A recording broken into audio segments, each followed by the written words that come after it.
and welcome to the 2024 second Monarchist Party Premiership Debate. This will be between Rafe Burfield and Kevon Burnett, who will be joining us shortly. First, I have a few questions to ask Mr. Burfield. Ready? Yes, perfect. Okay. So these questions are ones that we asked all candidates in the last debate. We asked Mr. Grieg and Mr. Burnett these questions. First, what is your current plan to address inactivity in government? Obviously, when it comes to micronations, not just exclusively Psycholdia, inactivity is, of course, a huge problem that affects many nations. And so I think it's important to address that it's not just a Psycholdian issue, and it takes a three-step approach in activity. The first is to identify the problem, and I think that is, of course, being done already through multiple previous debates. Previous candidates have found that Parliament is not functioning in its current state to the extent that we want it to. And I think the second step to combat that, first of all, is to provide a bipartisan and also independent review of our parliamentary procedures, of our governmental procedures, so we can first of all say, is what we're doing currently working? In certain areas it is, in certain areas it's not, and in those areas that it's not, we need to identify that and really ask not only people who are currently in government, but also our citizens to say what we should be doing differently to address inactivity in government. And I think another point is to branch out just from government, because micronations are built around the communities of the people that are in them, the citizens that are in them, are ultimately the ones that put the people into government. And so we need to say, is our government inactive as a result of inactivity in the citizenship? And I think if we find that it is inactivity in the citizenship, we should be promoting various different ideals to solidify our national identity, really, because when we have a strong national identity, we can then fully get behind a strong government that works for everyone in Penang, that's progressive for everyone in Psycholdia as a result of these various. I think, firstly, the problem with inactivity is that we've had the same people in the Psycholdian government, the same people in the Psycholdian parliament for a while. And I think that's why me coming in as a new face for the Monarchist Party, but also as a new face for the citizenship in Psycholdia, to say that I am new, I have a plan that revolves around perhaps an annual festival each year to celebrate Psycholdian heritage, celebrate Psycholdian identity, and also that full review that I've mentioned before into our government practices and what we can change for the benefit of the nation. Okay. So this is actually a question that we did ask last time, but it does somewhat lead from one of your comments on citizen engagement. Specifically, as no Psycholdian election thus far has received a turnout of above 10%, what would be your plan to tackle this issue, as I believe the last election had a turnout slightly below 9%? In relation to the election, are you asking? Yes, no election received above a 9% voter base within turnout. So I think with elections, which are obviously like a key cornerstone of Psycholdian democracy, we first have to ask really how engaged are we before we start to have these votes? How well are the campaigns being run? How well are the campaigns being regulated beforehand? How much transparency and trust there is? Because I think when it comes to running election campaigns and then obviously having an election afterwards, you have to have that transparency and trust. And I think we need to really sort of ensure that when it comes to, basically, we need to address the barriers that we currently have in participation in Psycholdian elections. And I think perhaps we could provide voting materials in different languages or different ways of doing it, different accessible ways to make it more accessible to various different people in the citizenship. Because I think if we have just one method that we currently have at the moment, it's quite restrictive, and it obviously isn't working because we haven't got a high enough turnout in these votes. But also we need to educate, I think, the Psycholdian population on fair campaigns, transparent campaigns before. Running polling beforehand is obviously great because it brings attention to upcoming elections. It allows people to voice what they would vote. But I think we need to basically ramp up the polls. We need to make the voting more accessible. And I think we just need to ensure that our campaigns are transparent and clear and concise, and provide a clear message throughout. And if we provide a clear message, people will resonate with the message, and voter turnout will be higher. Okay. Those are the, I believe, 2 questions specifically that have been given to the other candidates. I'm going to ask you then one of our audience submitted questions. This question was submitted actually by your 2B, because he hasn't arrived yet, debate opponent, Mr. Kevon Burnett, submitted this question. I have slightly rephrased it to be able to be better presented, just for brevity. The question is, given that you're relatively new and inexperienced in Psycholdian politics compared to your 2 opponents, what do you believe makes you qualified to hold the nation's highestly democratically gained office?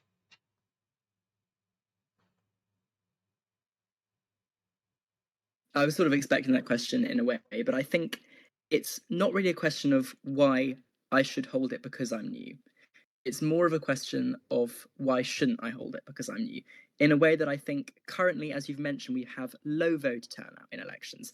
We have inactive government. We have an inactive parliament. And I think that really speaks to the fact that the way it's working, and perhaps with the current people that are in offices, the current prime minister, the current government, the current members of parliament, are just clearly not working. And I think it's time for a completely new approach, because I view it as renewal, because currently it's not working, and electing a new candidate like myself, it will symbolize, it will cement that the Monarchist Party is ready to adopt a new approach, to listen, to learn to what's happened, the mistakes that have happened in the past, and ready to adapt to a changing Psycholdia. Because if we grow our citizenship levels, that will obviously bring new change. And I think it's really important that new people come in to politics in micronations, because I think if we just ring fence around current people in office and the current status quo,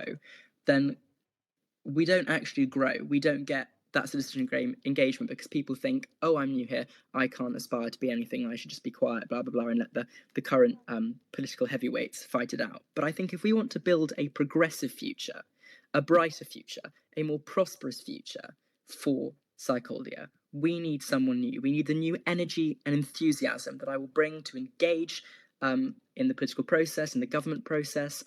And also, I have a strong commitment to serve in Psycholdia. I'm driven by this desire to make a positive impact, to build upon things we've done wrong, things that Psycholdia's got wrong previously, to provide a fresh slate. But also, we need to be free from what's happened previously, the bad things that have happened, the lack of voting turnouts, the underrepresentation of people. And if we have someone new to do this, I think we can have a complete new, modern, progressive outlook on government that will only bring better days and a better future for the citizens of our country. You had noted on the inactivity of the Prime Minister.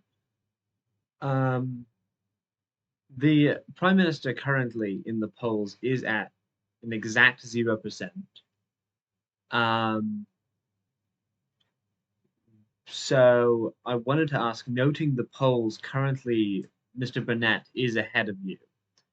Do you have any commentary on the polls, as from Olympia Polling and our parliamentary group?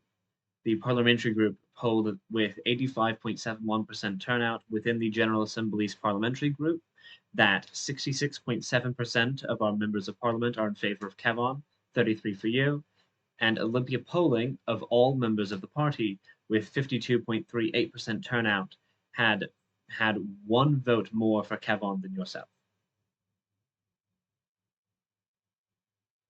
I think obviously polls should be taken, they should be accepted, because polls are a fantastic way to obviously get a sense of how the electorate is feeling with candidates, but I think they should always be taken obviously with that sort of politically cliched pinch of salt moment with polls. But I think it's important to note that the current Prime Minister is on 0%, and I think that really, really speaks to the current status quo of government. It shows that we currently have a government and a Prime Minister who practically came on the debate stage at the previous event. I know that I wasn't here for reasons that were out of my control, and endorsed a separate campaign.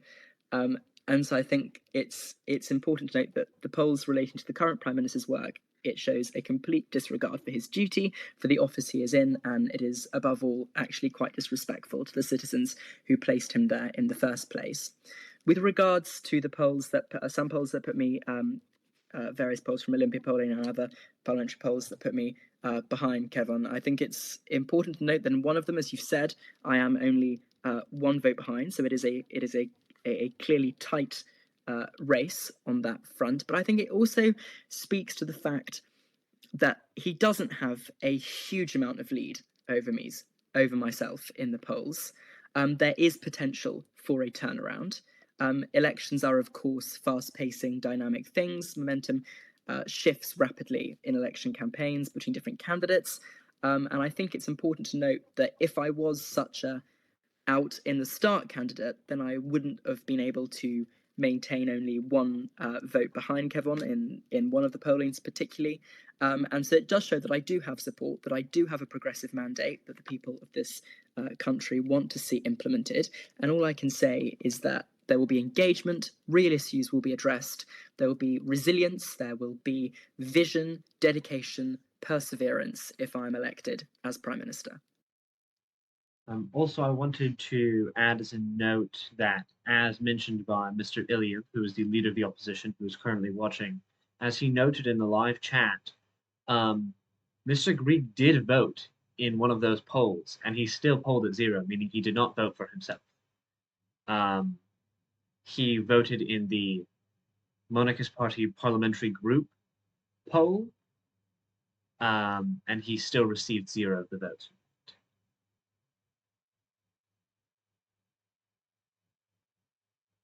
And I think that is really telling about the current political status quo. You have a prime minister that clearly does not want to be in office if he votes for someone completely different to a campaign that he is running himself. And I think we need to, as a nation, move on from that. We need to say the current government, the current administration, the current prime minister is clearly not working in the interests of our citizenship. And we need to choose a leader that will provide a progressive and stable future for our country. Noting that Mr. Burnett still has not arrived, I had some questions that I can ask that I will ask to him most likely later. They are not written down, these are more improvised. But I wanted to ask, out of any Cyclodian previous prime minister, are there any that you would focus on as a positive influence for the country?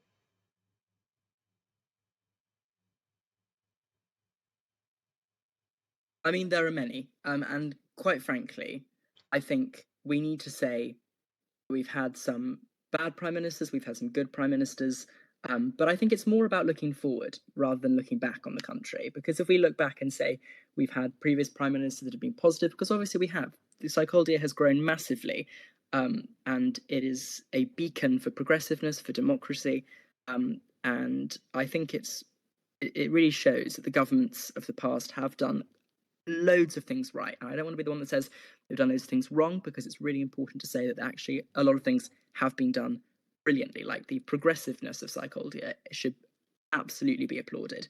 But I think it's also about building on that. And a new government will be taking this direction forward, building on the progressiveness of previous governments with stronger LGBTQ plus protections, stronger environmental regulations, but I'll come on to those in separate questions. But I think it's important to be moving forward rather than looking back, because obviously there are good prime ministers, there are bad prime ministers, but obviously it depends on what side of the political spectrum you're on. But I think it's important that we view this debate and this election as moving forward and continuing to build upon past achievements of the government. Okay.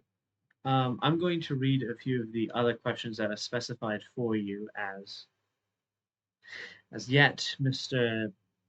Burnett is still not here. Quite concerned about that. Some of the other questions I had for you. Noting that you participate quite intensely within the ODFM sector, what is your stance on the recent GAM 147-2 referendum, which was a referendum on if we should pursue a joining the ODFM, and would you pursue a government policy of joining the ODFM? To answer that question, full hands down, yes, I would pursue a policy of joining the ODFM, because I believe that the ODFM fosters a fantastic opportunity for liberation, for debate on big issues that affect not just Psycholdia, but also like-minded micronations, like-minded stable micronations. And I think if we must view foreign policy as a way to foster debate above anything else, because if we isolate ourselves, if we continue to take an approach to foreign policy that is narrow and straight, we will not actually build upon the influence, but also the positive aspects that comes with joining organizations such as the ODFM. And I mean, I've had first-hand experience about how the ODFM works, and I can tell you that it is run by good, honest people whose overarching mission is to provide stability, to provide safeguards of democracy, and to provide a progressive outlook on foreign affairs. And I think it's important that we sign resolutions in the ODFM, that we join, and that we really highlight the fact that when it comes to inter-micronational relations, we should be taking a forward, outward-looking, progressive approach. And I believe the best way for us to do that is to be in the ODFM, to reap the benefits it provides in diplomacy, in talking, in explaining current issues that face a lot of micronations. And I think we will be a lot worse off if we don't have that seat at the table, providing the experience that Psycholdia has on so many fronts in foreign affairs within micronations. So, to put it simply, yes, the government, that if I lead a government in Psycholdia, it will be pursuing a policy of full ODFM participation. Okay. As noted by the submitted question from Mr. Burnett, which he had highlighted your recentness into Psychologian politics, I wanted to ask how specifically you would address this lack of past experience in it to quickly build your experience if you were to form a government.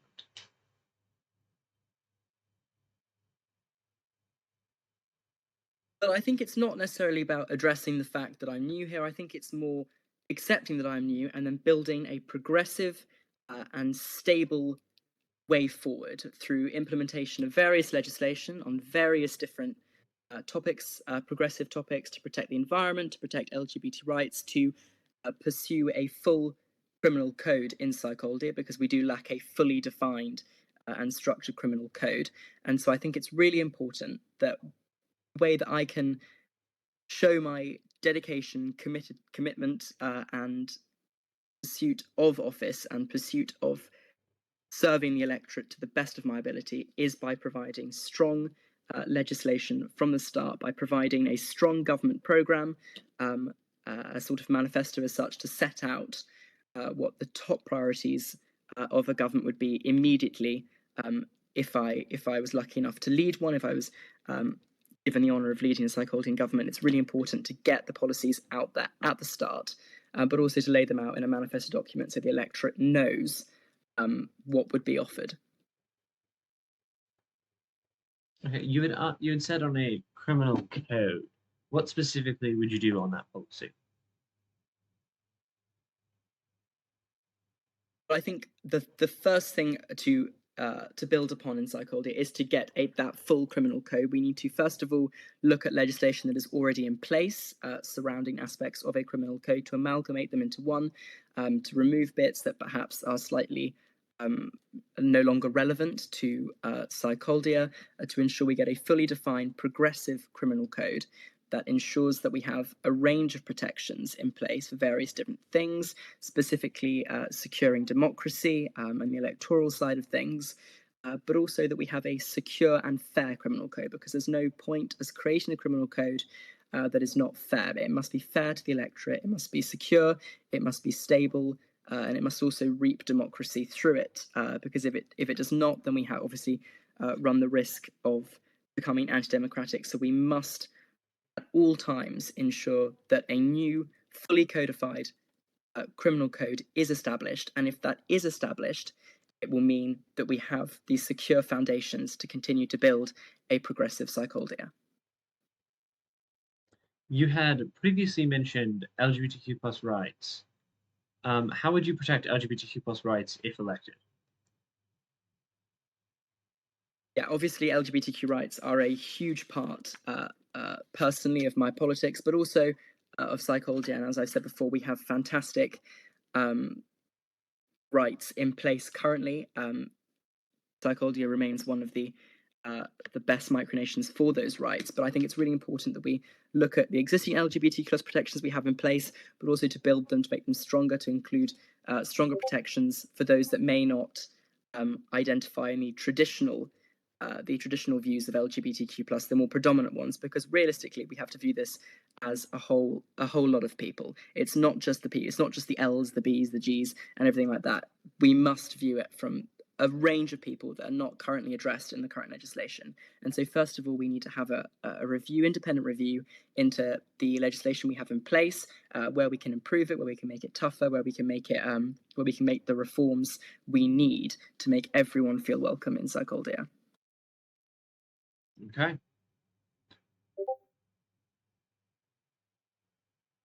I'm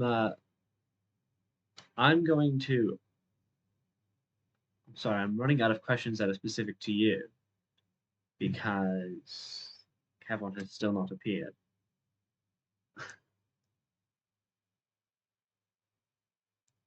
So, my apologies on this. I did not prepare for one of the two candidates to not be here for 35 minutes. I'm going to ask some of the for both candidates ones for this debate, and then I will have to ask them again later for Kevon.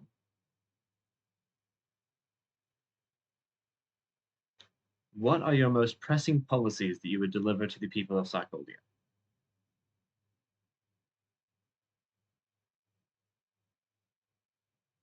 First, as I mentioned before, the top priority is the pursuit of a full criminal code that then we can build upon various different things, but also more electoral reform legislation, as I've outlined before, the possibility of adopting new ways of voting in elections, providing more accessible ways of voting in those elections.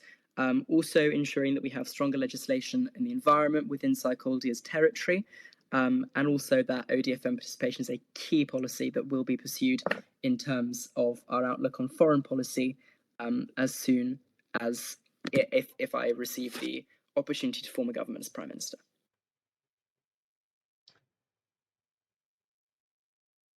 I see the beginnings of a question from Mr. Ross, but I unfortunately cannot check it.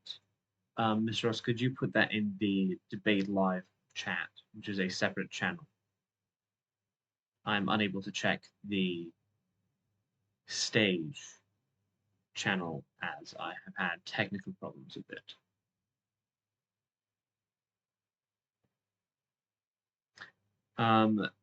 Do you plan, this is a question regarding a Labour Party policy. Do you plan to abolish the House of Lords or prohibit its members from standing for election in the General Assembly? Do note the House of Lords is codified under... Oh, Kevon's here. Kevon's here. Oh my gosh. Hello. Welcome, Kevon. I'll Yeah. ask the question again afterwards. But welcome to the debate, Kevon. Glad that you're here. I'm going to ask some of the questions I've already asked Mr. Burfield that are to both candidates. Gonna ask you one. What this is the main one is what are your most pressing policies to deliver to the people? Well, really, when I begin, I really want to focus on getting the community up. I really I want everybody to become more interested. I want everybody to become more involved in the community. I want people to, start provoking changes in the community, not just political or government, but, things that make a community a community. I want to try to find the right words. I want to strengthen everybody's bond, is what I'm trying to say. And make Sarkozy a more interesting place to be in. That's really what I want to focus on during my first few months.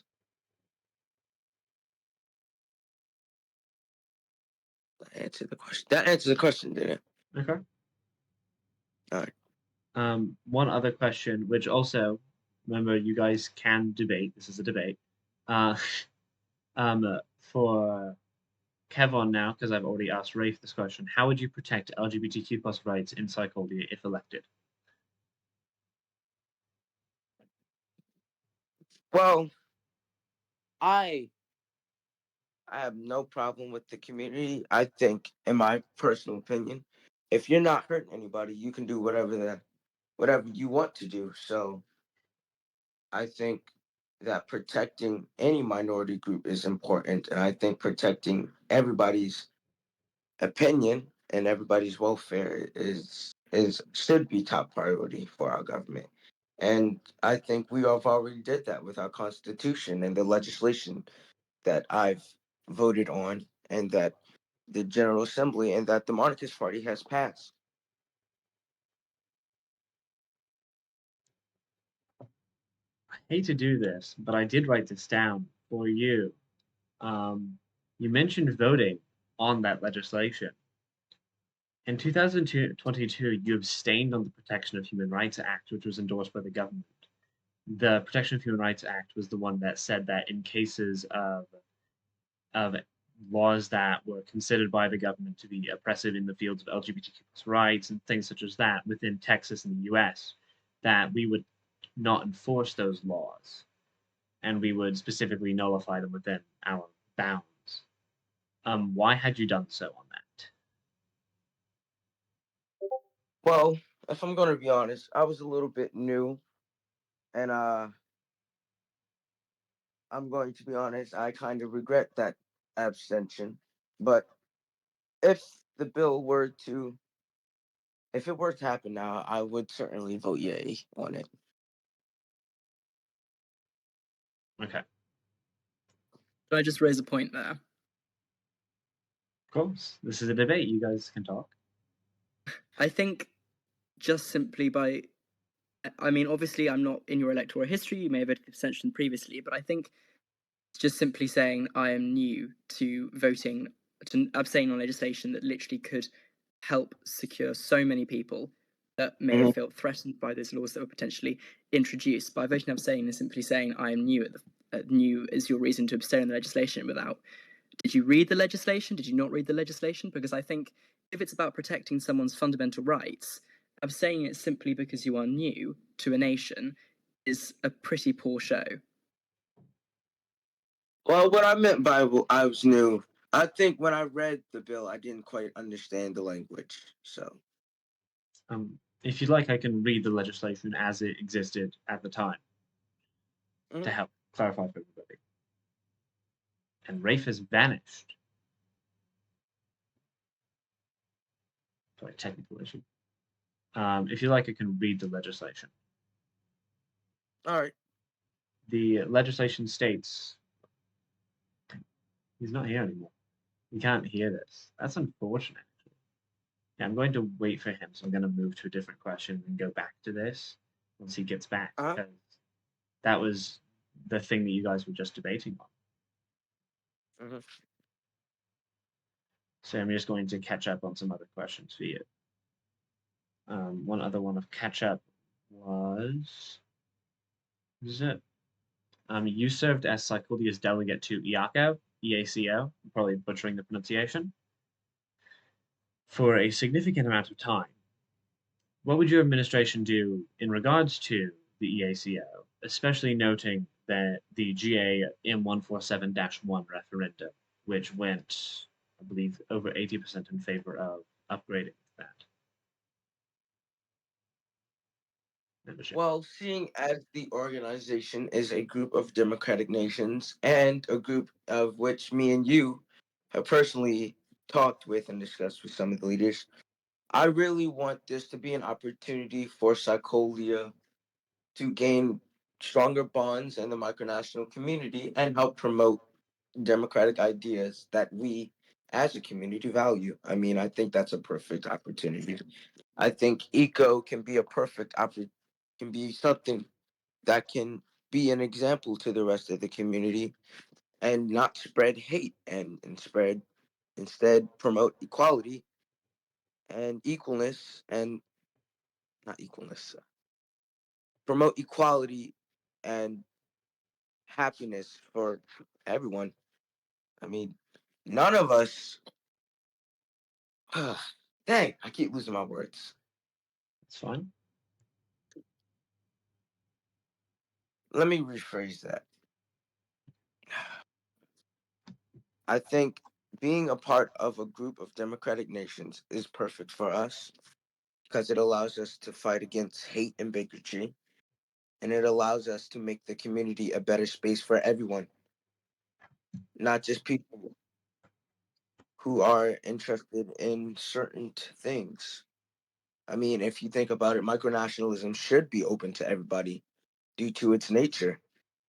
So I think if we can make ECO into an organization like that, then I think that would be perfect. I'm gonna say the fact that I can only get one of you guys in the debate at once. It's like I can either get only Rafe or only you, seemingly. Because now he's gone. He went offline immediately, so I presume his internet's gone out. Which is very funny that you popped in and then immediately that went out. So I'm going to ask Lewis's question to you. Because Lewis submitted a question and has said that he's fine with both. His question was, do you plan to abolish the House of Lords or at least prohibit its members from standing for election in the General Assembly? I believe that would include you. Well, first on the Abolishing no, the House of Lords. I will know abolishing the House of abolish. Lords is a constitutional amendment. I would not propose a constitutional amendment for that because it's not a priority. It's not a threat to our democracy, and right now the House of Lords really can't do anything. And secondly, restricting members from running from elections is undemocratic. Anybody can run for elections technically, and Sarkodia. So why should we specifically ban members of nobility from doing it? Simply, simply, simply for being a part of the House of Lords, a house that is really not useful. Okay, So and no, Rafe I is would back. not. He had technical issues, seemingly. That's fine. I'm back. I just had a few problems. It's fine. I asked a different question so that we could go back whenever you got back. I had just asked Kevon concerning Mr. Ross Lewis's question that he submitted in the live chat, which is, would you abolish the House of Lords and would you bar its members from running in the General Assembly?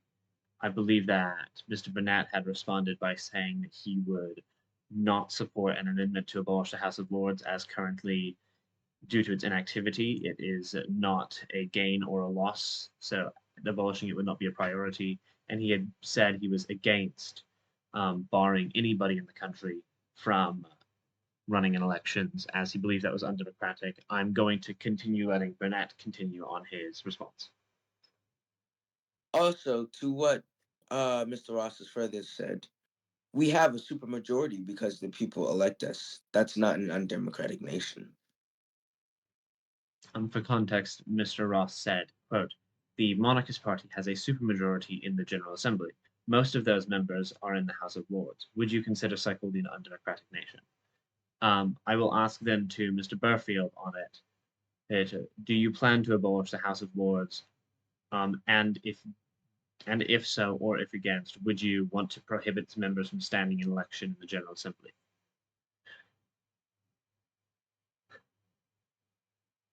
I think I would fundamentally not support any amendment, any proposal, any bill to abolish the House of Lords or to prohibit its members from standing for election in the General Assembly, simply because Kevin has raised some fantastic points on that front about we should not be deciding who is and who is not to stand in elections, because that is not the nature of a democracy. But also, there are, of course, those concerns with inactivity, and also there are currently quite a few legislation barriers in place to ensure its autonomy, but also to ensure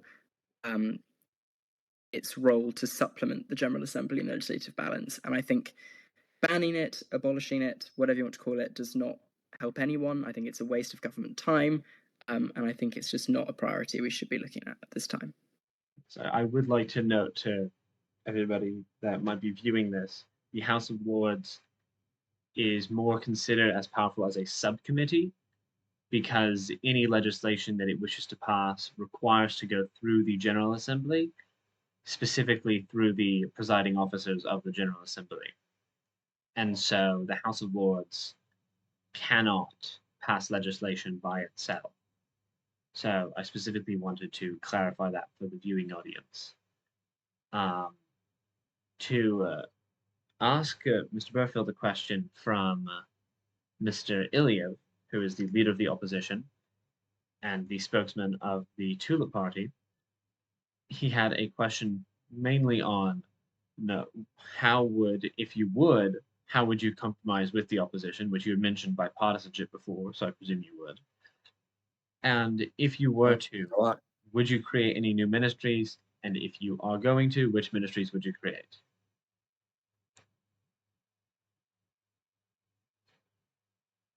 I think on the first point on cooperation with other parties, that is, of course, a huge part of government. Yes, currently the Monarchist Party has a supermajority. That does mean we are allowed to govern, but it does not mean that we can ignore the other parties, because everyone who has a voice in the General Assembly and everyone in the wider citizenship as a whole has a voice in Psycholdia. And so I think it's incredibly important that we focus on bipartisanship when it comes to bills, when it comes to legislation, but also when it comes to implementing government policies. And I think the way we can do that is by having meaningful conversations. And if I was lucky to lead a government, I would be more than happy to have meetings with any other opposition parties or with any other members of the General Assembly who would like to discuss various amendments to bills, whatever the government is proposing at the time, and also to take into account what they would like to add to the bill, but also any disagreements that we have, because I think it's really important that disagreements are discussed, built upon, see where we can find common ground between the parties, and implement that in a way we can. When it comes to the ministries, obviously my first priority is to get legislation out rather than restructuring the government, but of course there will be a review undertaken by my office as Prime Minister if I am lucky enough to hold that position into the existing government structure, where we can alter different departments in various ways, but that will obviously come second to the immediate legislation that we plan to introduce. Okay. Mr. Bennett, do you have any comment on that? Because I know that you got asked that question last time. Well, I think we have a general agreement on that. I agreed with everything he said. Okay. All Also, parties would. oh, No. Continue. I'm sorry. you're the candidate. Well, I was just going to finish by saying, all parties need to work together if we really want a stable and cooperative and competent government, not just the majority party. Okay. So to pick back up before Mr. Burfield's technical issues that caused him to accidentally leave the call for a bit on the debate regarding the Protection of Human Rights Act. I'm going to read the provisions of it, which is just 1.25 pages. But I'm going to just read the provisions. It has the reasoning for it. It is an amendment to the American Enforcement Foundation Act, which has been repealed but is in still current legislation through the British Customary Act. It states, quote, that the following topics or terms which restrict said terms within the laws of the state of Texas or United States of America or any other government which would be observed by the AEFA are no longer to be enforced by any agency, department, or law enforcement body within the Grand Republic of Cyclodia or its imperium abroad. Gay marriage, transgender health access, rights of a transgender person, freedom of expression, abortions, contraceptives, and interracial marriage. And then it states that the General Assembly shall not enforce in any ways the laws of the United States in the aforementioned articles of this law of the PHRA 1.1A through G, which is just the previous list, in any way, shape, or form based upon the laws of the United States. It also states that we will not cooperate with any United States government department who is attempting to request without warrant any information regarding any pieces in those lists. It solely states that we will not aid them. It does not state, and it states explicitly that we shall, quote, in no way attempt to impede American law enforcement. To provide background context. Well,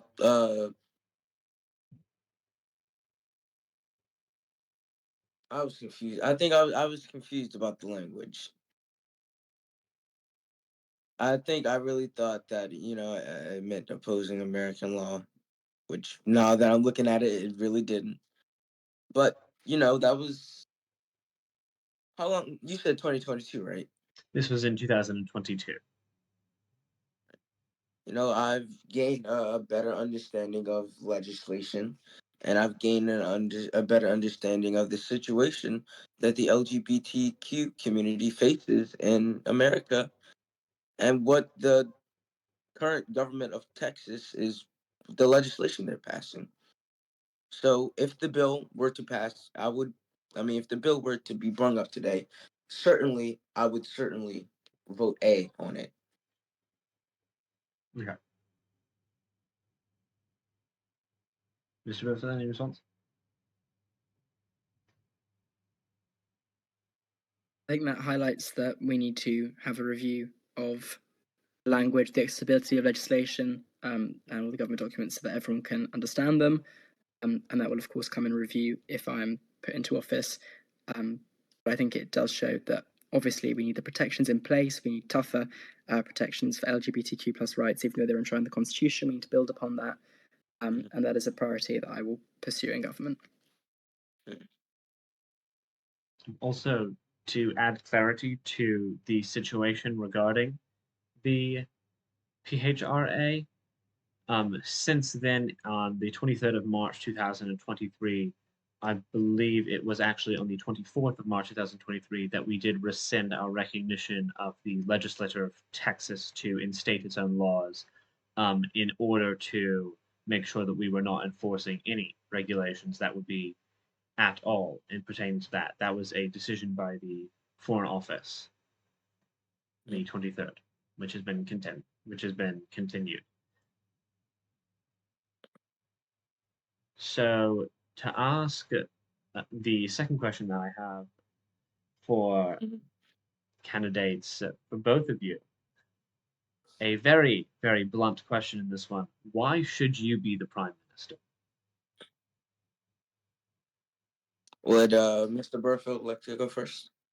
Or Yeah, I can go first. I believe fundamentally that I should be selected as the MPP, as the Monarchist Party candidate to be Prime Minister for the very simple reason that I can provide a clean slate of responsible, progressive, dedicated government that has the energy and enthusiasm that has been lacking in previous governments, because I represent that change, that renewal of a new candidate. As a new person coming in, I'm able to take a new look on the issues that we face. The legislation that we will implement will be a new, fresh approach to build a progressive and equal psychology for everyone. All right. That's pretty good. All right. Well,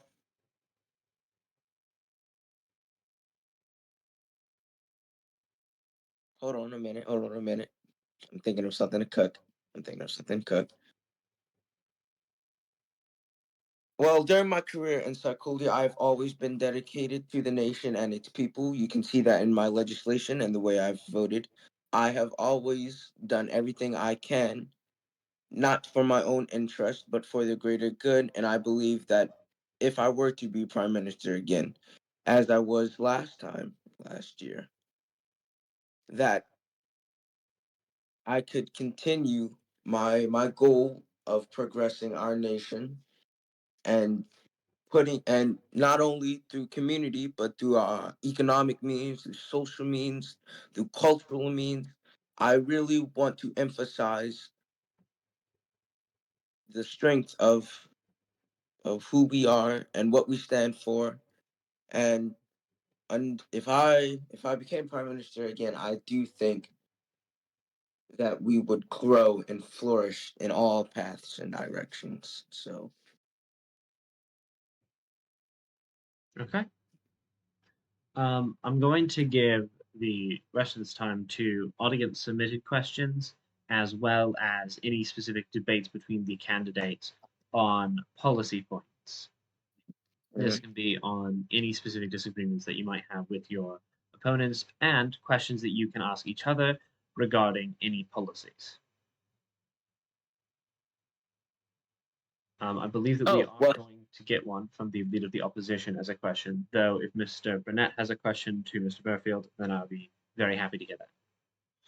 Well, I wanted to ask Mr. Burfield, since I wasn't here earlier, I didn't get to hear your policy proposals.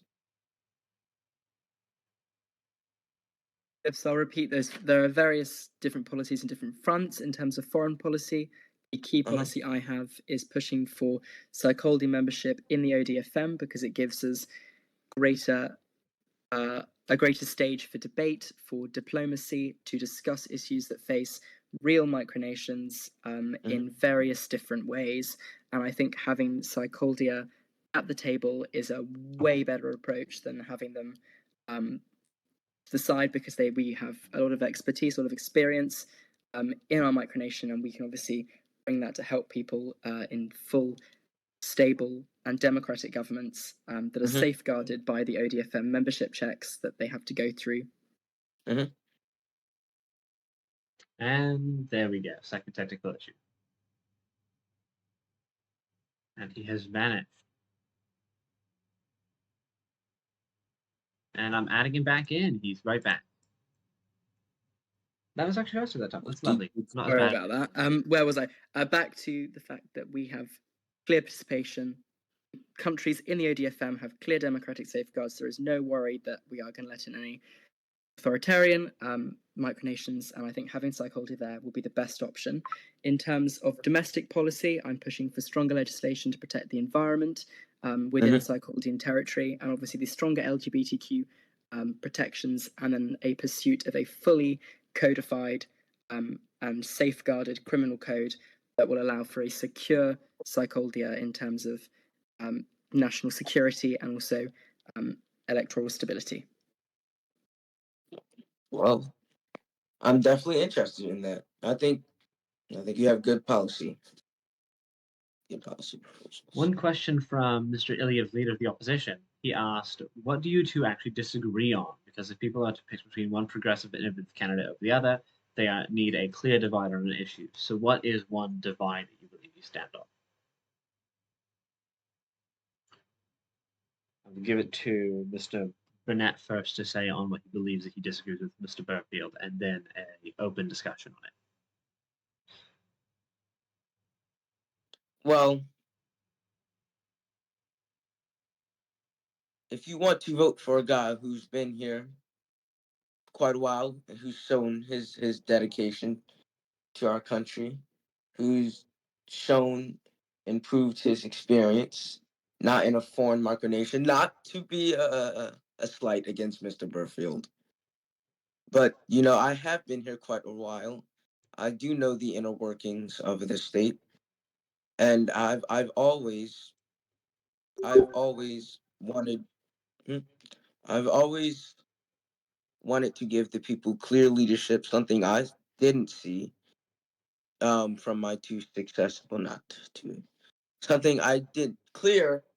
I wanted to give clear and competent and active leadership, something that I didn't really see from my two successors, and so two policy solutions.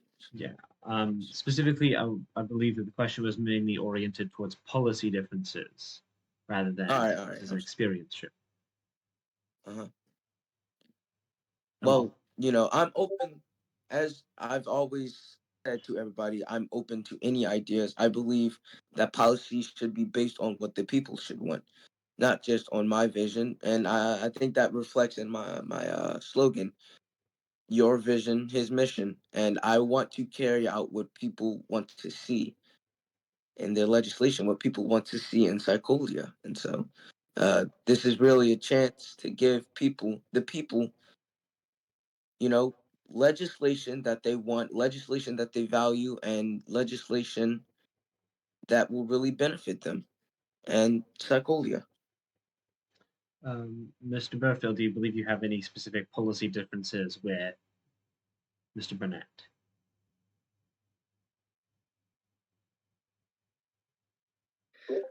I think that as I was not present during the first debate, I'm not 100% certified on Kevon's policy agreements. There obviously will be disagreements in certain areas because it's human for people to have disagreements on various different things, and I highly doubt we are a copy and paste politician in terms of ideology. But we are both progressive candidates, and I think if you want to vote for that progress, you should assign your vote to the Monarchist Party, who will provide strong, stable, progressive, equal leadership for everyone in Psycholia.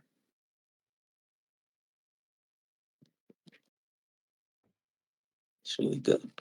That's really good.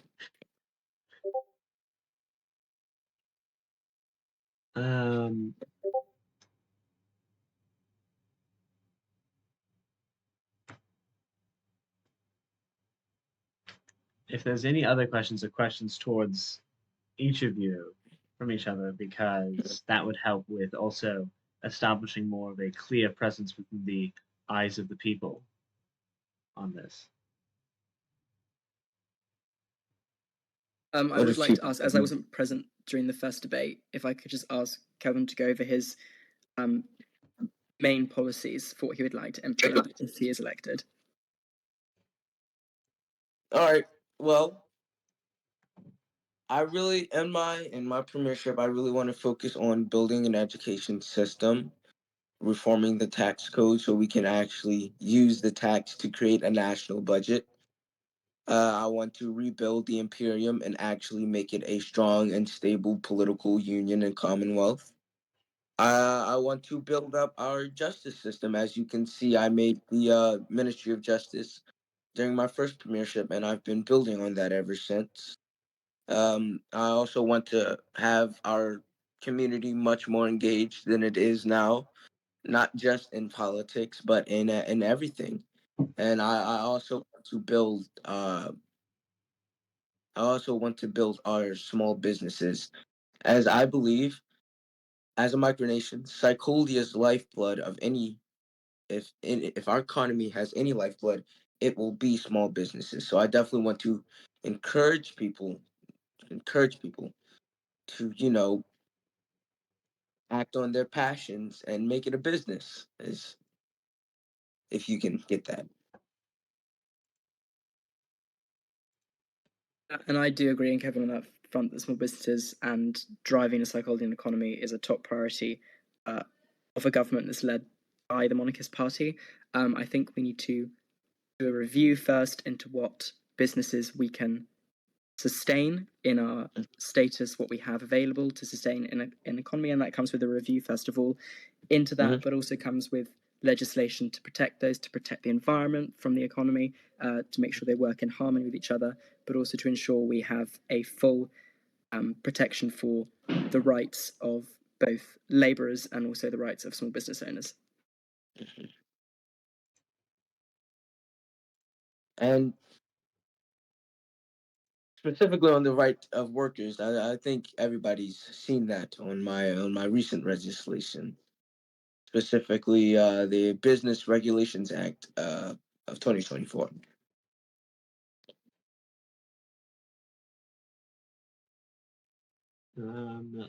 Specifically, how would either of you encourage smaller businesses? As I believe there is only 11 registered companies within Psychodia. I'd like to ask the host, before I passed any of my legislation regarding any businesses, the business license, the application stuff, how many businesses were there before? There currently are 11. I am unsure on the exact number previous to legislation. I believe it would have been 8 or 9, which is a 2 to 3 increase. I will note that out of the 11 companies, 7 of them are owned in whole or in part by the same company. Impotent Holdings? That is Impotent Holding.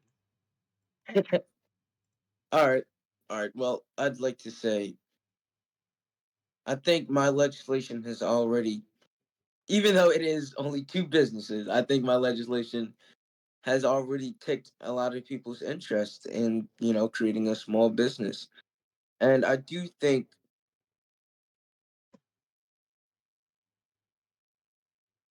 let me restart that. Yep. Psycholia is a place where a lot of ideas are spread and discussed. And really, you can turn anything into a business. So I think encouraging people, look at graphic design, for example. Rafe, you have a lot of experience with that. I've seen some of your campaign stuff. It's great. You could really turn that into a business. A lot of people in Psycholia are skilled and have passion for something. And if they can turn that profitable and, increase their wallet size, I think that would be great for everybody. It not only makes Psycholia better, but it gives them more experience in life. Running a business is very challenging, and I think experience from that can really carry on with you in life.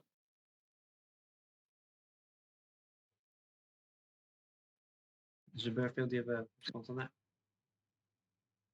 Yeah, and I agree with most of what Kevin has said. Well, most of it, actually. I think it's really important to build up our small businesses, to take advantage of all the talent that we have here. And I think, first of all, we need to ensure that we have an appropriate system to register businesses in.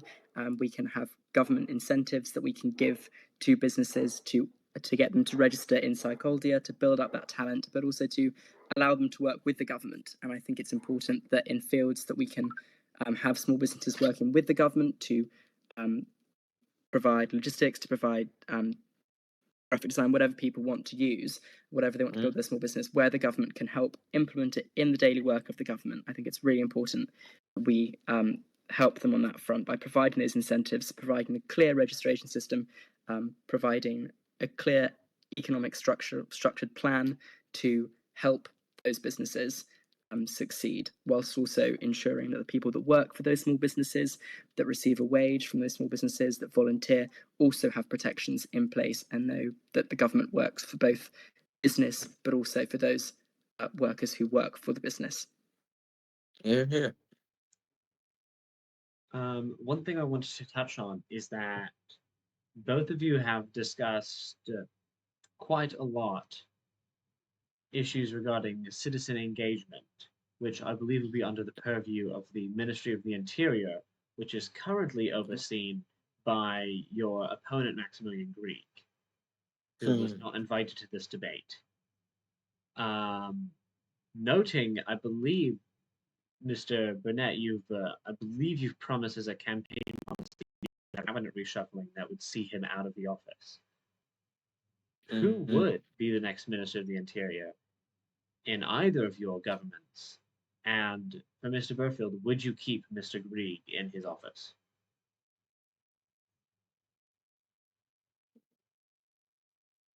I will start with Mr. Burfield, as I believe Mr. Burnett started in the last question. I think it would be completely unwise and untenable to keep Mr. Greig in his current position in the Ministry of the Interior, because clearly it is not working. The low voter turnouts at elections, the lack of citizen participation is clearly not acceptable, and the reforms and the plans that would be brought in under a government that I lead would require fresh new leadership at the Ministry of the Interior, and so simply it would be untenable to keep him in his position. Just to clarify on the second half, if not Mr. Greig, do you have any prospective candidates for the Ministry of the Interior? I do have a few prospective candidates, but I don't think it's right to address who I would put into government without holding the office, first of all, of Prime Minister. And I think that is a topic to discuss after the election, if I'm lucky enough to hold the position of Prime Minister. Okay. Mr. Burnett? All right. Well, first off, I've already said in one of my campaign messages in the Psychodian Discord, in my first month in government, I will really be focusing on, activity, and that involves revitalizing the Ministry of Interior. And as I've said before, unfortunately, yes, Mr. Greig, he will be reshuffled, and I really want that ministry to be a main focus and a main priority of my government during the first month. And do I have any prospective candidates? Well, I've seen a lot of people lately who would look pretty good for a role that would involve revitalizing the community. The current head file clerk of the Ministry of Justice, Micah H, for example, I think they could be a possible good choice. Or Mr. Matt Seyferts. I hope I really said that right. I do not want to butcher anybody else's name. I think those two could really be good potentially in that job. So Okay. And don't worry, once Max sees this video, he can comment on if you got his name wrong. He will. So, one thing also that I believe, this one's more for Mr. Burfield, but I believe you focused quite a lot on wanting to do, and there they are, the person of the hour. Mike is showing up right after you mentioned their name. Hey! And so one thing I wanted to also ask specifically to Mr. Burfield would be, on that you had mentioned quite a lot of kind of intergovernmental inquests. Would those be tasked then to the Office of Parliamentary Affairs, as they are a independent government organization, and I believe the only independent, like declaratively independent office in the entire government? Yes, there would be, because it would be improper to have these reviews and decisions made by a government, because we need a unbiased approach to governmental reform. We need people who are telling the government what they need to change rather than the government viewing necessarily what needs to change at the start, because it's important to understand that the reforms and changes need to work for the people of Psycholdia, not just for the government of the time. And I think having an unbiased approach to these reviews is the only way to ensure that happens.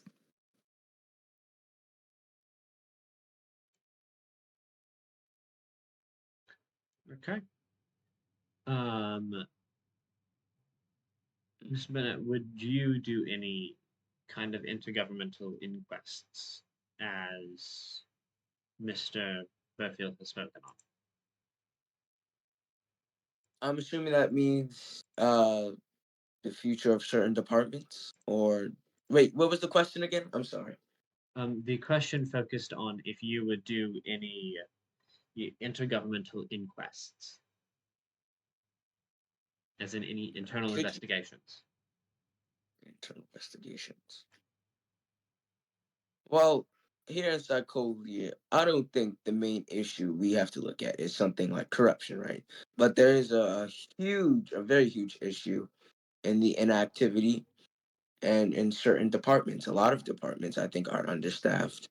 And I think I think investigations into certain members and certain departments could be possible. You know, there's a lot of inactivity and total disinterest by some of the members of our own government. So it really depends.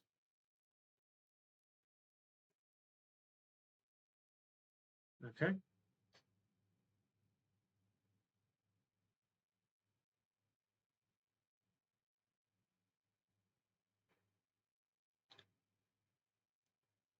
So, I know that Rafe probably not fully answer this question because you said you don't want to give away any cabinet positions potentially for the future.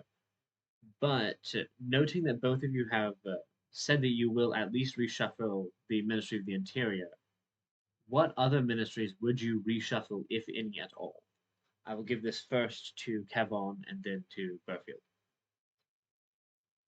Well, as I've said in the first debate, you know, currently the majority of the cabinet is my picks, right? And I don't really see a lot of change besides from the Ministry of Interior. All of them have really done a good job at what they've been given, you know. And sure, I can imagine. I don't think I should. No, I don't think replacing Mr. Tran would be good. But I would like to see, more of a push in his policies and in our foreign relations. But I think he is the best choice to stick with. Me and him have a perfect working relationship, and Mr. Fritz as well. You know what he's been given, he's done wonderful. You know he's helped me on a lot of legislation regarding tax and business, and his input is very valuable to me. So, is there any drastic cabinet changes or creations? Not right now, but things can always change in the future.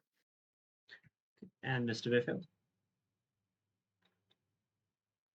I think it would be unwise for me to come in as a prime minister and completely reshuffle everyone to wipe the slate of cabinet. I think I would like to work with them all to start with, and if things do not work out, if ministers do not pull their weight, if it's clear that certain ministers and certain departments are not working, then of course they will be reshuffled, because at the end of the day, government works in the interests of the people, and it must always be functioning to an expected standard of the Psycholdian people. But first of all, it is important to give the ministers a shot to, with the chance they have to show what they can do. But of course, if they fail on that front, then changes will be made.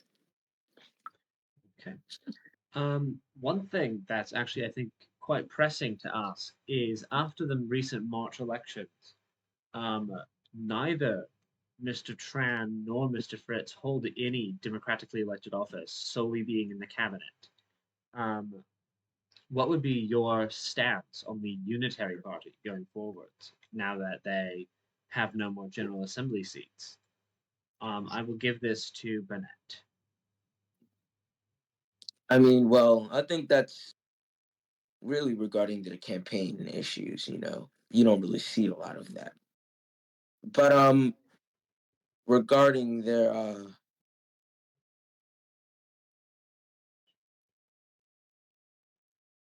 shoot, what did you ask again? I lost that. I asked you what would That's be fine. your future policies in regards to the Unitary Party, especially considering Crown and Torch, which was our electoral Oh, pact with them.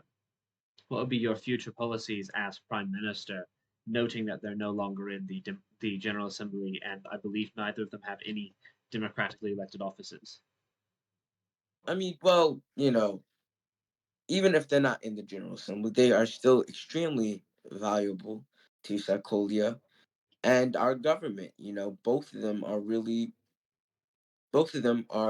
excellent. Both of them have government experience, and I'm still always willing to work with them. As any opposition party, I'm willing to work with as long as they're, willing to work with me. That's governance, and that's really governance. So. And Mr. Burfield?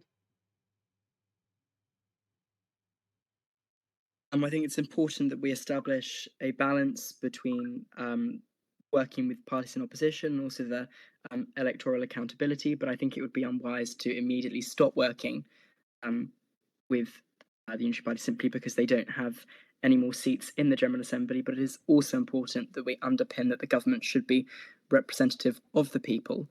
So I think it is important that we strike a balance there between electoral accountability and government office.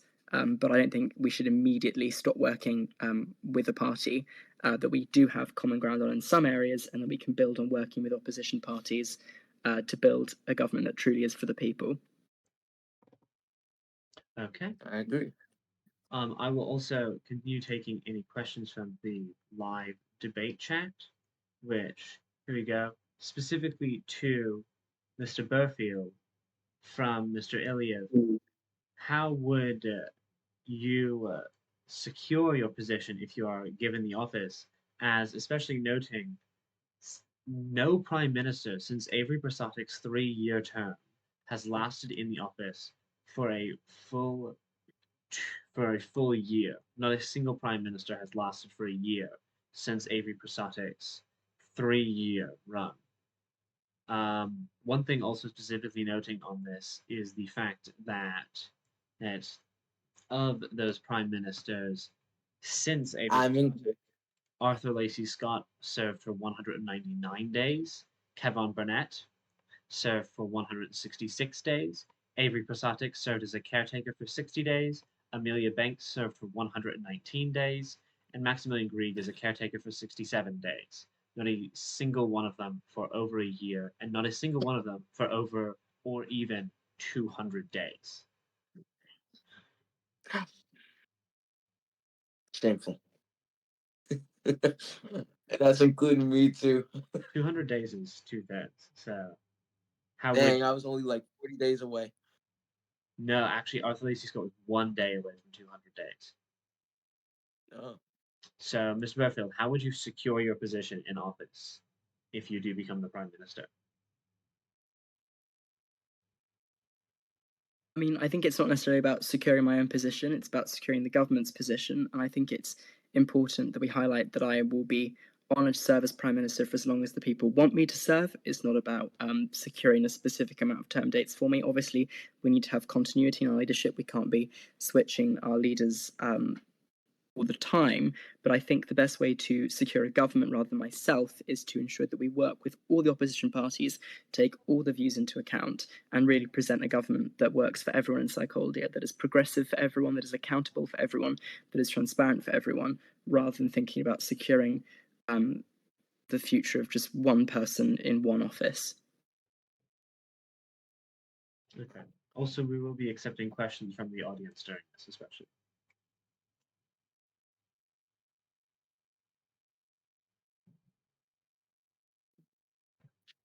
Of course, candidates can also question each other.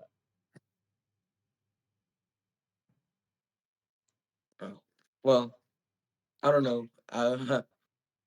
Maybe the chat probably already asked this question, but Mr. Burfield, we know you have a lot of experience in Penang, right? I hope I pronounced that right. You did. All right. So, with that being said, we know you have experience here. I mean, in Penang, right? But I think a big question of mine would be, how can that experience benefit Psycholia?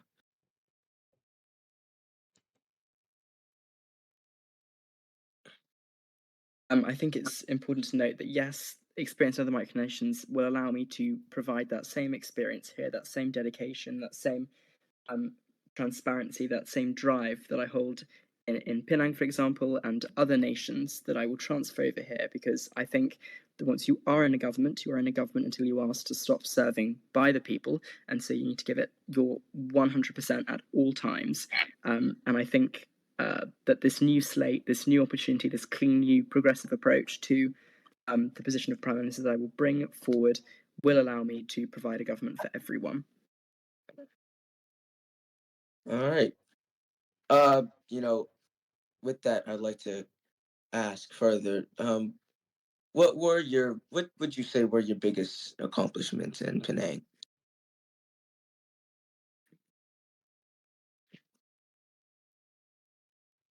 There are various different ones. I mean, I've been in Penang for about just since 2020. So 2021, I've been there for end of 2020, so up to 2021. So I've been there for quite a while now. So I've got lots of different accomplishments, but they're not just my accomplishments. They're accomplishments of my peers in the Moderate Party in Penang.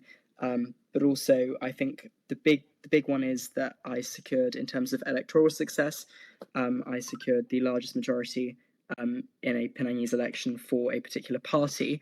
I also think that in terms of legislation, I've introduced multiple constitutional amendments to protect LGBT rights, to protect the environment, to ensure that we have a strong, codified, and fair electoral system. Previously, the electoral system was run by the government without any input from independent election commissioners.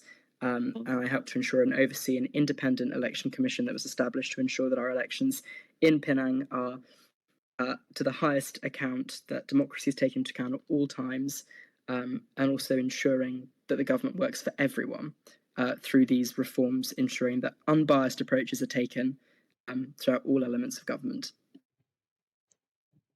That's really great, man. I commend you. Those reforms and your policies, they really sound great. And hopefully we can work together, even though we've obviously had some disagreements on who should be leading these policies and reforms. I do hope that we could, have a stronger working relationship in the future. I agree, that sounds perfect.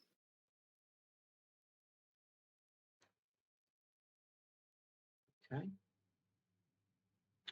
Are there any questions from the audience to put in the debate live chat, which is just above this channel?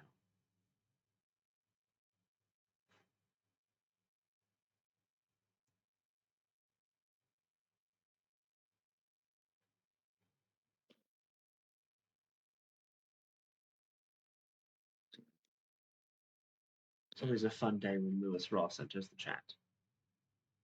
Oh no. Here comes the badger. It's always a fun day. Because he knows how to scrutinize government officials, and it's lovely.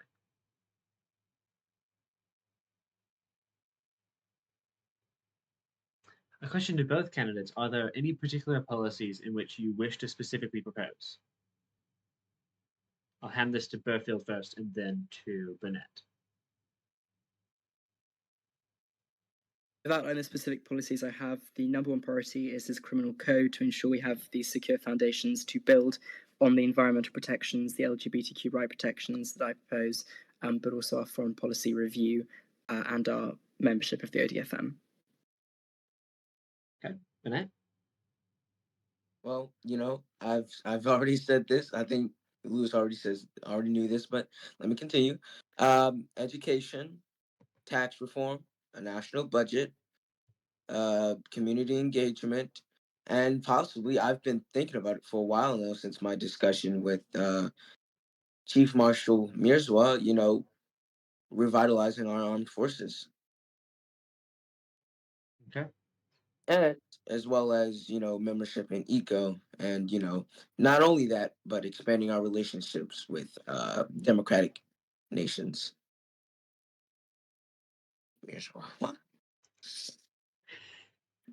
I know. I knew that. Mr. Elliott was going to pop in to clarify that it's Brandon Mirzwa. Don't worry. We've both been pronouncing the EACO wrong. I stopped trying.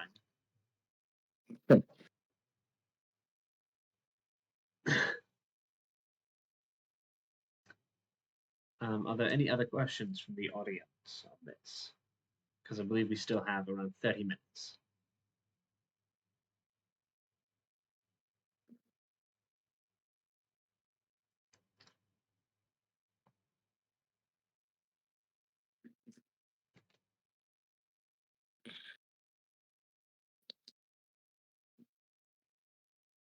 Oh, well, I would like to, expand on the armed forces part. That is a little vague. It's the revitalization of the armed forces. You know, the host was here there. When I talked with Chief Marshal Mirza, we were talking mainly about the Foreign Legion, but I think there should be a wider, push to actually make our armed forces not only more effective in what they're supposed to do, but make it more beneficial for the members for personnel. You know, in psychology, I really think that any government job and any armed forces job should really provide experience to the people in it, so that they can use that experience and use it in other aspects of their lives. I think, for example, me in psychology, I think it has you know given me a lot of experience in public policy and public in politics. When I came here, I wasn't really all that experienced in the legislative parliamentary doings. And now I can write my own. I can really write my own bills now. You know, and you can see that in my legislation. I mean, look at my first legislation. The sovereign wealth fund, right? Yeah, the one that I voted no on.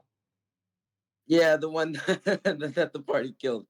The one that the party killed. Yeah. It still happened. If I'm going to be really honest, it wasn't all that. It didn't really make that much sense, and the wording, at least, the idea, great, but the wording was not. So yeah, I think if You we won. can, Still have have it. Nope, I still have it. a fellow iPad kid, I see. I have my iPad on um, my phone. I have to prepare myself for this. Apple ecosystem. But as I was saying earlier, I really want to turn the armed forces into a place, that promotes fitness, that promotes health, that promotes, you know, brotherhood and brotherhood. That protects Psycholia. Mainly, I really want to focus on, our digital security, our cyber security. I've I've been trying to do that in that area, and I think something in such thing in Psycholia would be really great for not only Psycholia but the Imperium.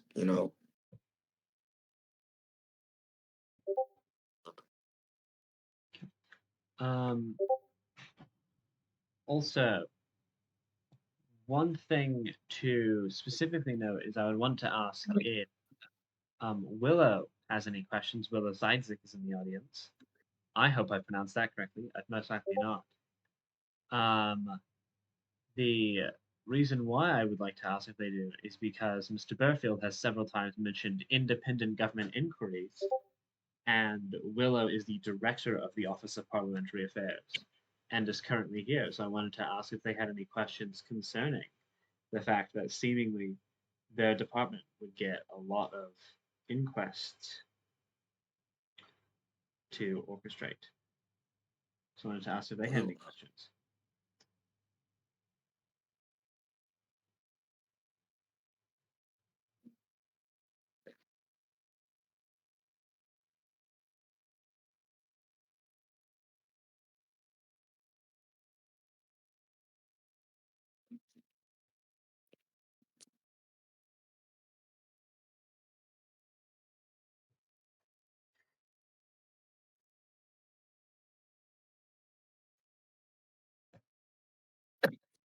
Also, I'd like to clarify that despite the fact that Willow Zajdzic themselves is a member of the Monarchist Party as they joined after their appointment, the Office of Parliamentary Affairs is a independent section of the civil service. It is the only cabinet ministry that is appointed independently.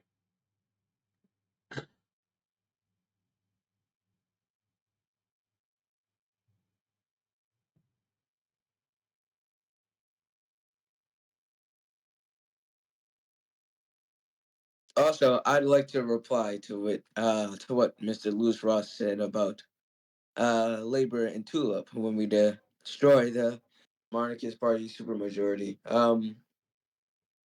Well, Ross, I don't really see anybody voting for you, mainly because you don't really have any policies to propose, you know. What, other than socialism and communism, strangely enough, abolishing the House of Lords, which really shouldn't be a priority for any party right now, since it's not really a priority in Psycholia right now. So, like, what are your policies? I'd like to ask that. I'd like to note that Mr. Ross isn't in this debate. That can probably be asked in a future debate of party officials.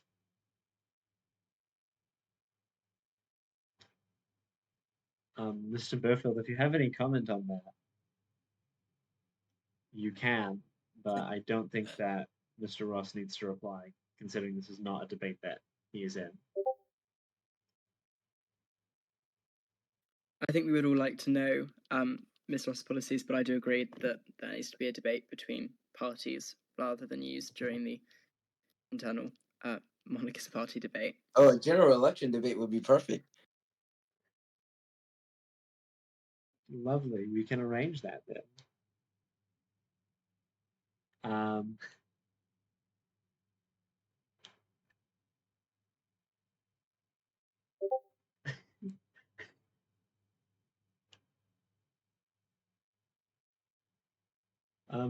Also, I'm going to first ask Willow's question, and then I'm going to ask Mr. Ross's question. Willow asks, which is Willow Zajdzic, head of the OPA. They ask, would additional investigative powers be given to the Office of Parliamentary Affairs to allow the Office of Parliamentary Affairs to conduct investigations more efficiently and directly? I presume this is to Mr. Burfield because he had mentioned independent inquiries. Also, it's JJix. Okay.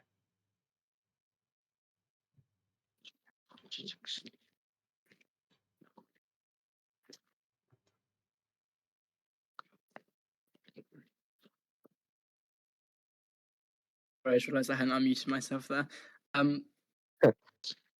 Yeah, when it comes to these independent reviews, I think they're a top priority because currently there is ways in which the government isn't working, and so these will be a top priority for the independent office. And I think they'll cover a range of areas, but they'll also be working with the government departments. So with our foreign policy review, they'll of course be working with the Foreign Office, and when it comes to the electoral reforms they want to implement, they'll of course be working with the government departments. So they must be unbiased to provide the best independent solutions for the people. Okay. I believe the specific question also was, what additional investigative powers would you give the Office of Parliamentary Affairs to allow them to conduct investigations more efficiently, and would you give them specific powers to do so over other departments? Because right now, I believe they have minimal investigative ones over political parties in the General Assembly. Yes, obviously, with the reviews that we would ask the office to produce for the government, they will, of course, be given the appropriate investigatory powers, but that will obviously receive approval from Parliament and the Assembly, because we obviously cannot give them these investigatory powers without approval from Parliament, because I think it's very important that we get that representative approval to give them these powers. But of course, they will need the powers, and the government will produce and draft legislation to give them these powers for approval by Parliament. Okay, thank you on that. Now to ask Mr. Ross's question to Mr. Burnett. In reference to your plan to propose a national budget, what will it include? And do you believe that the opposition and extra parliamentary parties would support such a budget?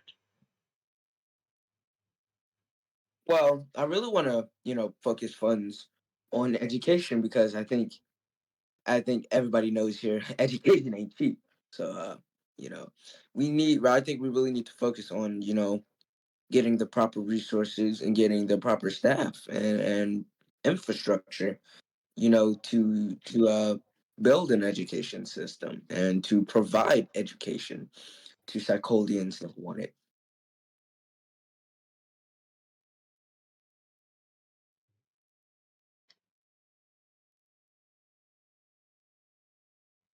I mean, we don't really have to focus any, funds on universal health care or anything like that. So I really just want to focus on What would the education. funds go to in education if you were to put them towards that?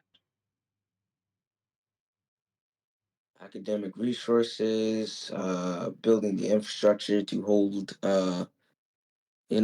digital things, and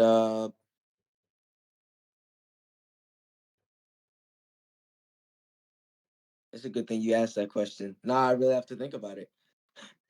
Um, we'll have to see. But before establishing a national budget, I really wanted to focus on reforming our current national tax code, not the other ones. Just Yeah, the that's national, just the residential and the non-residential ones. I do want to focus on okay. the digital policies at some point.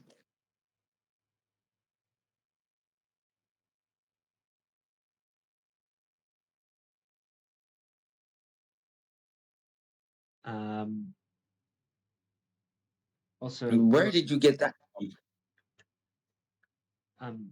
Mr. Burnett is referencing specifically to Lewis Ross's comment of this is what I'm hearing so far. Mr. Burnett's budget, education, 70% of total GDP. Also, to respond to Willow's comment, they would like to hear more about digital policies. What specific policies would you want to hear more, and what would you ask specifically? Could you possibly ask a specific question on digital policies that you would like to hear on?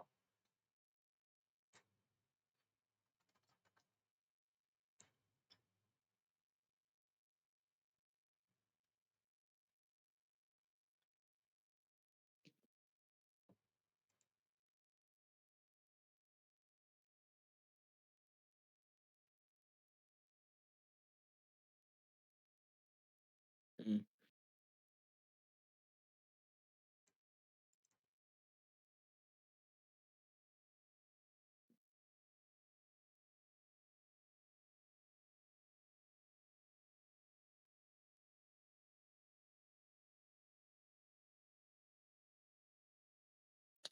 Oh, also to further expand on what Lewis initially asked.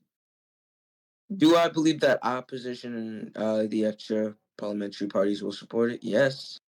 I think the main issue would be, where the funds would go and how much of it would go. I think everyone here can agree, education should be a priority for anybody, you know. we live in a modern world, and so the main thing I want to prioritize what our education should do is provide skills that psychologians could use anywhere, like international law or finance or business, something like that. I think that would be perfect for the world we live in and the world that a lot of psychologians live in. Also, Their one living standard. question for Mr. Burfield is how would you describe yourself in a few short labels as an ideological stance?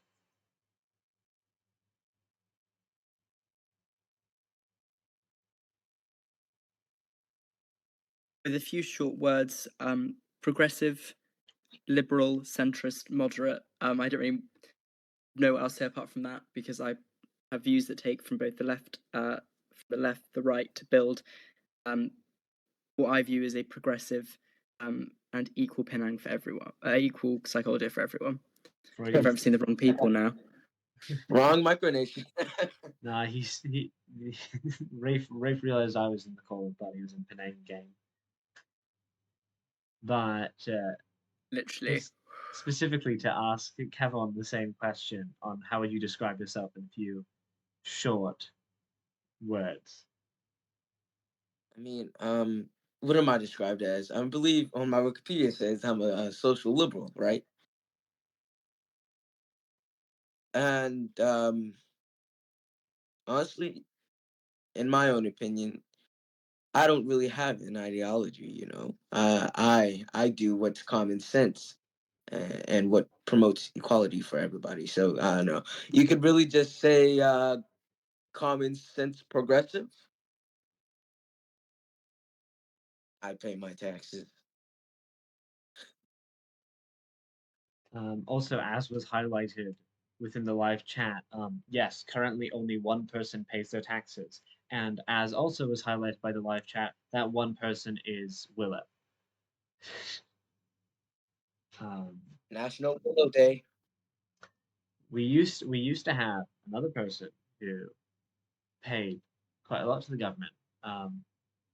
Thank you to Frank, who is the Baron of Astoria.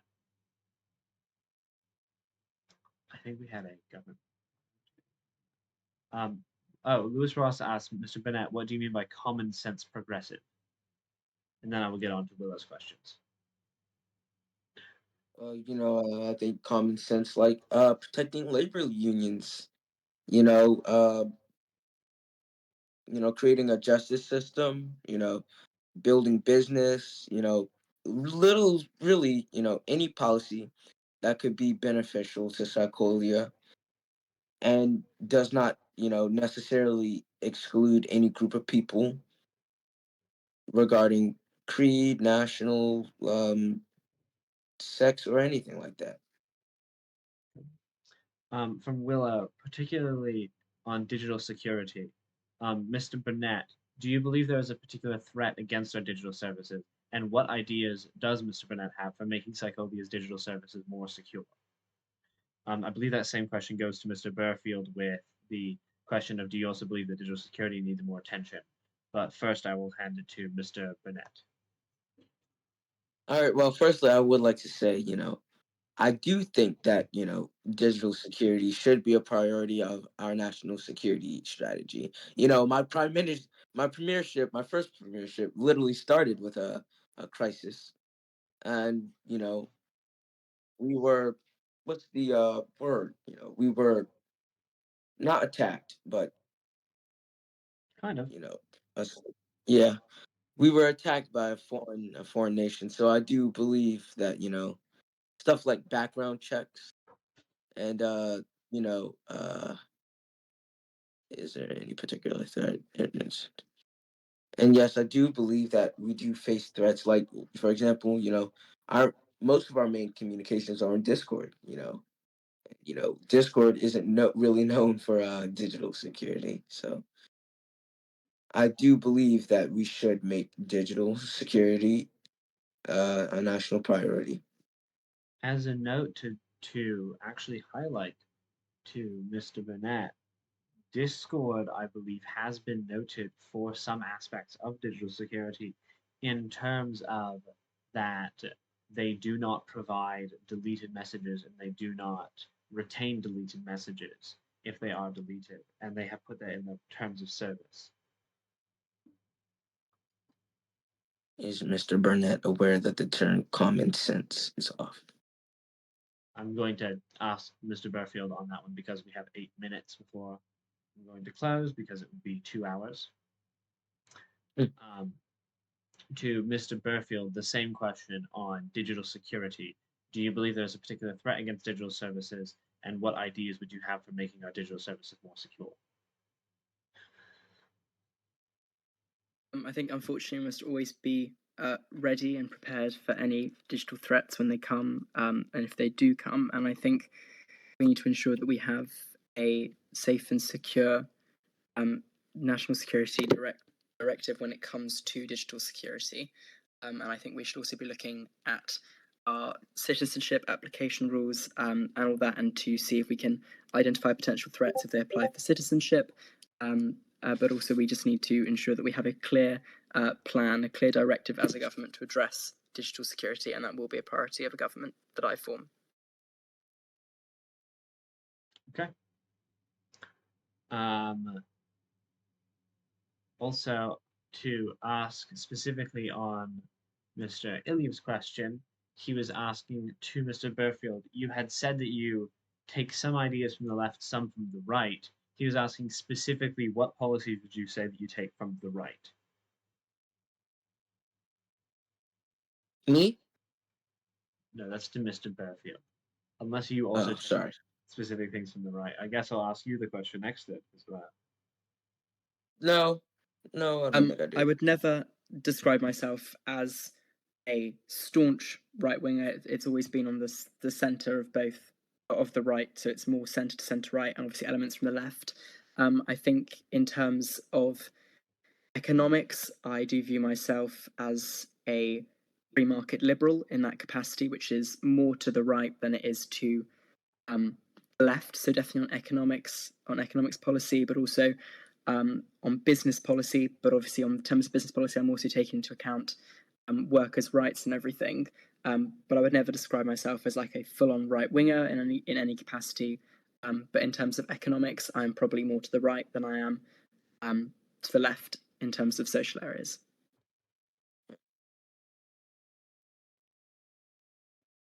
Mr. Burnett aware that the term common sense is often used by transphobes. So the term common sense, as highlighted by Lewis Ross had said, quote, that the term common sense was often used by transphobes in terms of opposing LGBTQ plus legislation. What would you say concerning that term, although you did not use it in that capacity? Well, Ross, I don't really think I would be in Psycholia or the Monarchist Party if I was a transphobe. And also, I use common sense in the sense that if it works, if the policy works, I would push it. If it benefits people, I would push it. If it benefits all people, that's what I meant. All people, I would push it. Okay. Lewis Ross asks to Mr. Burfield on his comment.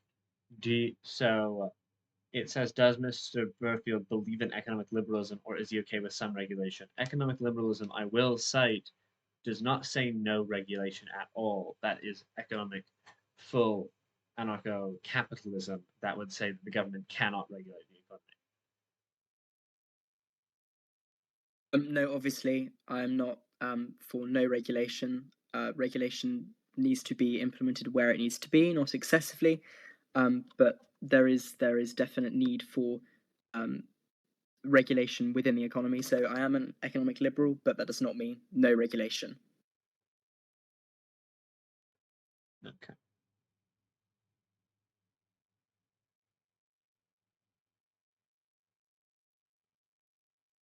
Um, 3 minutes. I'm going to give it one last question for a focus on the candidates. Plan has specifically asked one.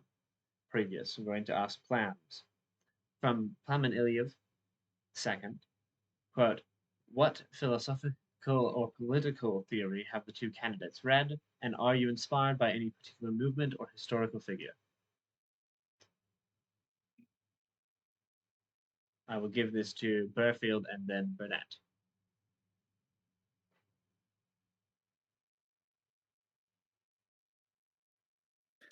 So there are many historical figures that I can recall from both the left and the right that I am,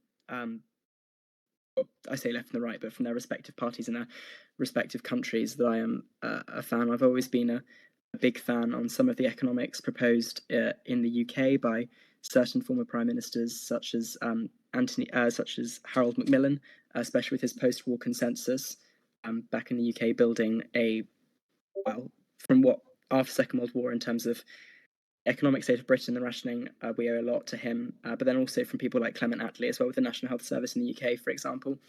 But then also from foreign politicians like Jacques Chirac in France. I've always been a big fan of some of his economic policies, not so much social policies, but economically.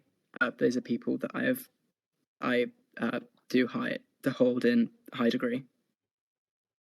Okay, and to Mr. Burnett. Could you read me the question again so I can have a clear answer? Of course. Don't want to make any political gaffes. Yeah. What political philosophy have the two candidates read, and are they inspired by any particular movement or historical figure? Honestly, no. I've not read a lot of political philosophies. I think I'm mostly influenced by my environment. I grew up in Maryland. And we're really we're a deindustrialized state. And we're a liberal state. We have a lot of protections. Honestly, not gonna lie. I don't know how to answer that question. Have I read any political philosophies? No. Honestly, that bores me. I think I've just been influenced by my environment to think the way I think. Okay. And with that, I'm going to close out. Thank you all for coming and watching the second 2024 Monarchist Party Premiership Debates.